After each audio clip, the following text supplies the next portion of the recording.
हमारे यहाँ दो शब्द उपयोग होते हैं, एक तो है दृष्टा भाव और एक होता है साक्षी। कई लोग जो है इन दोनों को समानार्थी समझते हैं, लेकिन इन दोनों में फर्क है। दृष्टा भाव के लिए दृश्य चाहिए। कोई दृष्टा है तो उसके लिए ऑब्जेक्ट चाहिए, विषय और विषय। तो कोई विषय होगा तो ही विषयी है, तो बिना विषय के विषय भी नहीं है और बिना विषयी के विषय भी नहीं। तो दृष्टा और दृश्य ये दो की अवस्था बनी रहती है। हम पहले धीरे धीरे हमारी साधना, ये ध्यान की एक अवस्था है, धीरे धीरे धीरे धीरे हम जब उन्नत होती जाती है हमारी साधना, तो उन्नत होते होते होते पहले प्रारंभिक अवस्था में हम विचार है, विचारों के साथ अपना तादात्म्य देखते हैं, मन को एकाग्र करने की कोशिश करते हैं, किसी बिंदु विशेष पर, किसी आलंबन विशेष पर उसको लगाते हैं, आलंबन का आश्रय लेते हैं। तो एक तो जो आलंबन होता है वो आलंबन में हम जब अपने मन को हटाते हैं दूसरी अन्य चीजों से, तो यहां एकाग्रता में अन्य चीजों का निषेध होता है।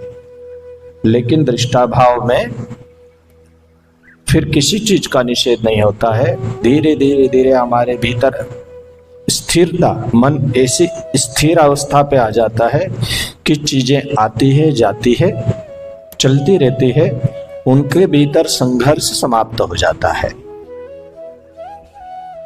तो अच्छे विचार भी आएंगे, बुरे विचार भी आएंगे, लेकिन हमें हर एक चीज का उसके साथ में जो हमारा पहले उस विचार विशेष के साथ जुड़कर हम जो बेचैन होते थे, परेशान होते थे, या किसी अच्छे विचार विशेष के साथ जुड़कर हम प्रसन्न होते थे, ये दोनों चीजें समाप्त हो जाती।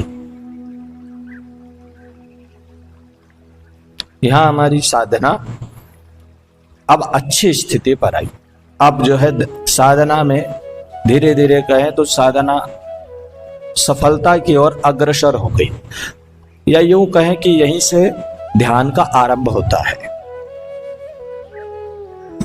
इसके पूर्व तो केवल ध्यान की तैयारी है।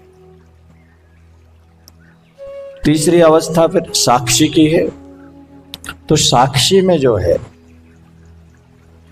किसके प्रति है, विषय जो है उसके प्रति में हमारे भीतर कोई अलग से स्पेशली किसी चीज को लगाने का, जैसे अभी हम बैठेंगे तो हम दृष्टा होने का प्रयास करेंगे, लेकिन साक्षी भाव एक ऐसी अवस्था है जिसमें हम साक्षी होने का प्रयास नहीं करते।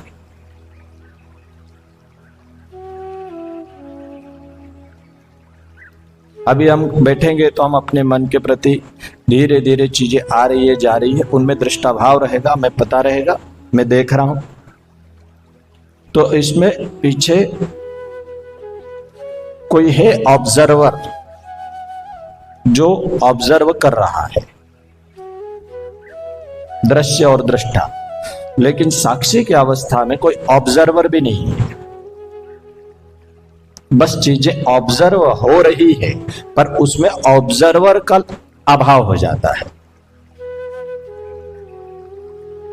जब ऑब्जर्वर, वो जो देखने वाला है, वो देखने वाले का अभाव हो और सारी चीजों का बोध बना रहे, बोध मात्र, उसे साक्षी भाव कहा है। लेकिन वो हम उसका अभ्यास नहीं कर सकते, क्योंकि अभ्यास करेंगे तो फिर उसमें जो है दृष्टा होगा।